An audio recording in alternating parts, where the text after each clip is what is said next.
Hello दोस्तों, तो स्वागत है आप लोगों को हमारे यूट्यूब चैनल ज्ञान स्टडी पर।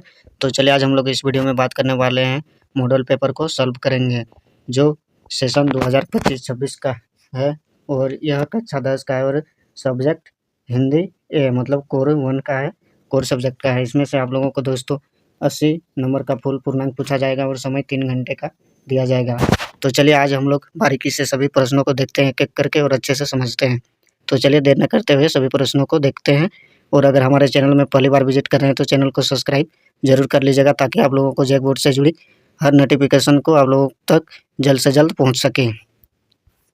तो चलिए देखते हैं क्वेश्चन को एक-एक करके। तो पहला क्वेश्चन आप लोगों को पूछा गया है।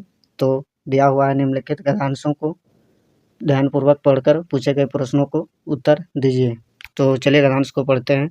पुस्तक के मनुष्य की सबसे अच्छी मित्र होती है, वे हमें ज्ञान, प्रेरणा और मनोरंजन प्रदान करती है। पढ़ने की आदत केवल न हमारी शब्द संपदा को बढ़ाती है बल्कि हमारी सोच को भी गहराई देती है। आज के डिजिटल युग में लोग मोबाइल और कंप्यूटर पर अधिक समय बिताने लगे हैं, जिससे पढ़ने की आदत धीरे धीरे कम हो रही है। यदि हम प्रतिदिन थोड़ा समय पुस्तकों के साथ बिताएं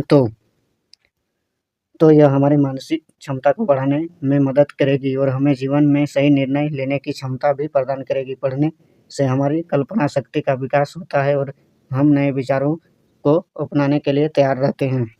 तो चलिए गद्यांशों को पढ़ लिए हैं और क्वेश्चन को देखते हैं क्या क्या पूछा गया है। तो पहला प्रश्न आप लोगों से पूछा गया है, पुस्तकों को मनुष्य का सबसे अच्छा मित्र क्यों कहा गया है? पुस्तक जो है उसे मनुष्य का सबसे अच्छा मित्र क्यों कहा गया है? तो इसका ऑप्शन है, वे हमें ध्यान देती है, वे हमें ज्ञान, प्रेरणा और मनोरंजन देती है, वे यात्रा में साथ रहती है, वे हमें खेल सिखाती है। तो इसका करेक्ट आंसर हो जाएगा ऑप्शन नंबर ख, वे हमें ज्ञान, प्रेरणा प्रदान और मनोरंजन देती है। अगला प्रश्न इसी प्रकार से देखेंगे। तो आप लोगों को दोस्तों हम डायरेक्ट आंसर बताते हैं क्योंकि वीडियो बहुत लंबी हो जाएगी। तो डिजिटल युग में पढ़ने की आदत कम होने का क्या कारण है? डिजिटल युग जो है उसमें पढ़ने की आदत कम होने लगी है डिजिटल युग में। तो इसका क्या कारण है? तो इसका सही जवाब है ऑप्शन नंबर ख, लोग अपना अधिकतर समय मोबाइल और कंप्यूटर में बिताने लगे हैं।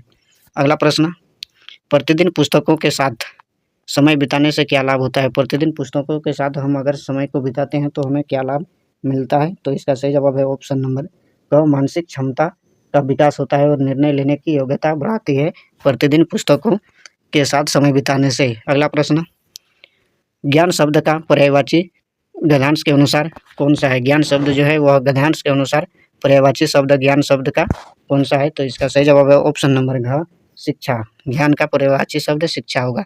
अगला प्रश्न फिर से दिया गया है, निम्नलिखित पदांश को ध्यानपूर्वक पढ़कर पूछे गए प्रश्नों के उत्तर देना है आप लोगों को। पर्वत कहता है शीश उठाकर तुम भी ऊंचे वन जाओ, सागर कहता है लहराकर मन में गहराई लाओ। समझ रहे हो क्या कहती है? उठ उठ गिर तरल तरंग भर लो अपने दिल में मीठी मीठी मृदुल उमंग। पृथ्वी कहती है धैर्य ना छोड़ो, कितना ही हो सिर पर भरा। नाभ कहता है फैलो इतना, ढक लो तुम सारा संसार। तो पदांश को पढ़ लें। अब क्वेश्चन क्या क्या दिया है आप लोगों को। कविता प्रकृति संदेश में, यह जो पदांश है यह कविता आप लोगों को कविता से लिया गया है प्रकृति संदेश से। में सागर के कवि हमें क्या सीख लेने को कहता है? तो इसका सही जवाब हो जाएगा ऑप्शन नंबर ग, ऊंचे लक्ष्य बनाना। प्रकृति संदेश कविता में सागर से कवि हमें सीख देता है ऊंचे लक्ष्य का बनाना। अगला प्रश्न, कविता में पर्वत का संदेश क्या है? कविता जो है उसमें पर्वत का संदेश कौन सा है? तो इसका सही जवाब है ऑप्शन नंबर ग, ऊंचाई और मानवता पाना। अगला प्रश्न, सागर कहता है लहराकर, यहाँ सागर किस युग को अपनाने का संदेश देता है? तो इसका सही जवाब है ऑप्शन नंबर ख, गहराई।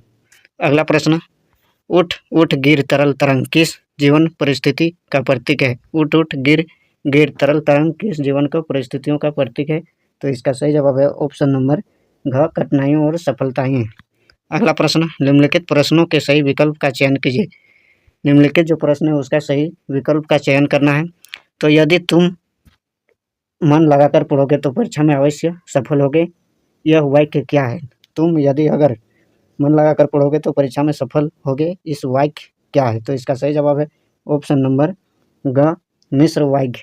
अगला प्रश्न, मोहन पढ़ाई करता है और सोहन खेलों में अच्छा है, यह वाक्य क्या है? मोहन जो है वो पढ़ाई करता है और सोहन खेलों में अच्छा है। तो इसका सही जवाब हो जाएगा ऑप्शन नंबर घ, संयुक्त वाक्य। अगला प्रश्न, फल खाया जा रहा है किस वाक्य का उदाहरण है? फल जो है वह खाया जा रहा है, यह किस वाक्य का उदाहरण है? तो इसका सही जवाब है ऑप्शन नंबर ख, कर्म वाच्य का उदाहरण है।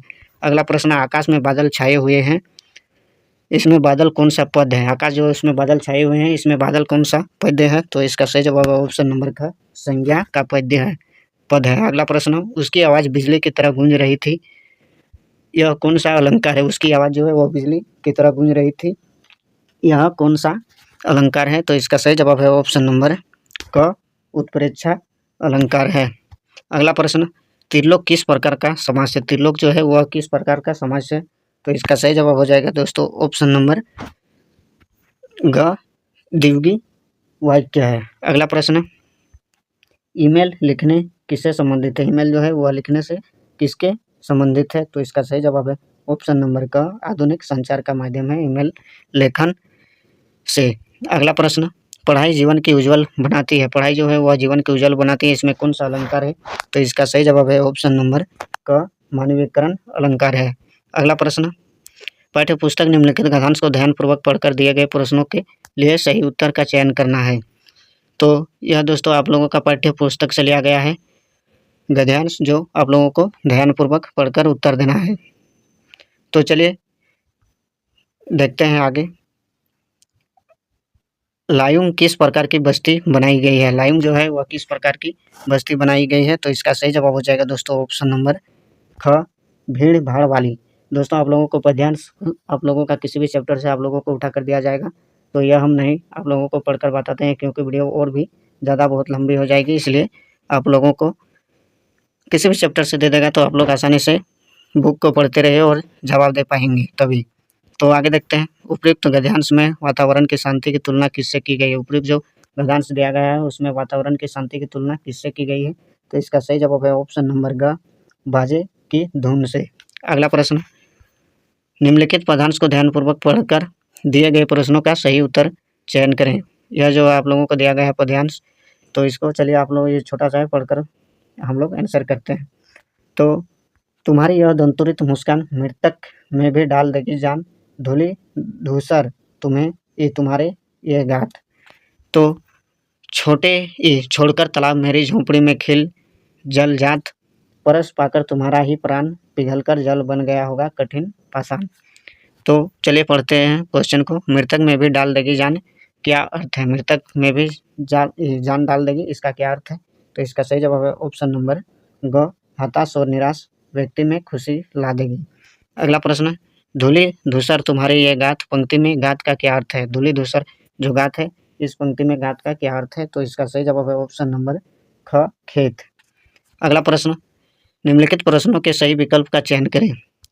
तो भोलानाथ किसको देखकर सिसकना भूल जाते हैं? भोलानाथ जो है वह किसको देखता है और सिसकना भूल जाता है? तो इसका सही जवाब है ऑप्शन नंबर ग, खेल के साथियों को देखकर सिसकना भूल जाता है भोलानाथ। अगला प्रश्न, उद्भव कृष्ण का कौन सा संदेश लेकर आए थे? उद्भव जो है वह कृष्ण का कौन सा संदेश लेकर आया था? तो इसका सही जवाब है ऑप्शन नंबर ग, योग संदेश लेकर आया था।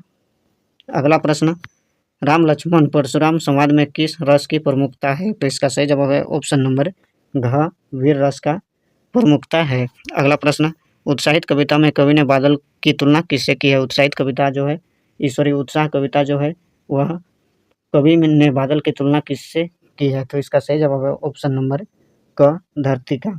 अगला प्रश्न, यह दंतुरित मुस्कान कविता के कवि कौन है? दंतुरित मुस्कान जो है इस कविता के कवि कौन है? तो इसका सही जवाब है ऑप्शन नंबर क, नागार्जुन कविता के कवि है दंतुरित मुस्कान के। अगला प्रश्न, जितने नारगे की जीप में किसकी तस्वीर लगी हुई थी? जितने नारगे के जीप में किसकी तस्वीर लगी हुई थी? तो इसका सही जवाब है ऑप्शन नंबर ख, दलाई लामा की तस्वीर लगी हुई थी। अगला प्रश्न, फसल किसका गुणधर्म है? फसल जो है वह किसका गुणधर्म है? तो इसका सही जवाब है दोस्तों ऑप्शन नंबर घ, मिट्टी का। अगला प्रश्न, संगतकार का क्या अर्थ है? संगतकार जो है उसका क्या अर्थ है संगतकार का? तो इसका सही जवाब है ऑप्शन नंबर ख, मुख्य गायक का साथ देने वाला गायक जो है संगतकार का अर्थ है।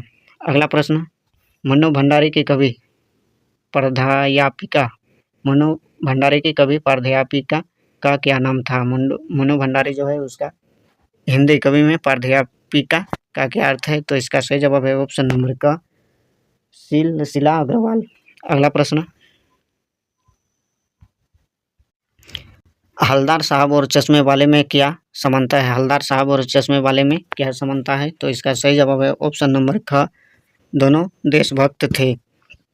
अगला प्रश्न, गोपिया ने उद्धव को योग की शिक्षा कैसे लोगों को देने की बात कही? यह दोस्तों आप लोगों का अति लघु दीर्घ प्रश्न है, तो आप लोग चैप्टर अच्छे से पढ़िए और समझिए, और आप लोग क्वेश्चन को सॉल्व कर लीजिएगा और सभी का स्क्रीनशॉट आप लोग ले लीजिए।